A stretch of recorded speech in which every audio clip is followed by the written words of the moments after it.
হেইয়া, গরুর ভুঁড়িগুলোকে আর সব ফেলে দেব?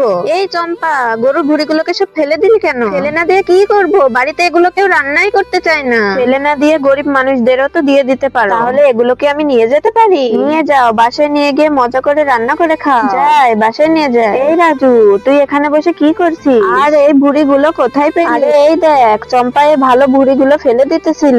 ভুঁড়িটা এখনো অনেক ভালো আছে। ভুঁড়িগুলো দিয়ে তো অনেক বাজে দুর্গন্ধ বেরোচ্ছে, এগুলো তো খাওয়া যাবে না। চল দুজন রান্না করে খাই। তোর ভুঁড়ি তুই খা, এগুলো খেলে তো পেট খারাপ করবে। কারোর কথায় কান দিয়ে কাজ নেই, এই ভুঁড়িগুলোকে বাসায় নিয়ে যাই। এইবার ভুঁড়িগুলোকে ভালোভাবে ধুয়ে নিতে হবে, তারপর কেটে সব নোংরা বের করে নিতে হবে। তোমরা তো জানোই ভুঁড়িগুলোকে ভালোভাবে রান্না করলে খেতে কত মজা হয়। তাই ভুঁড়ি রান্না করার জন্য যতগুলো ইনগ্রেডিয়েন্টস লাগে সবগুলো দিয়ে আমি ভালোভাবে রান্না করে নেব।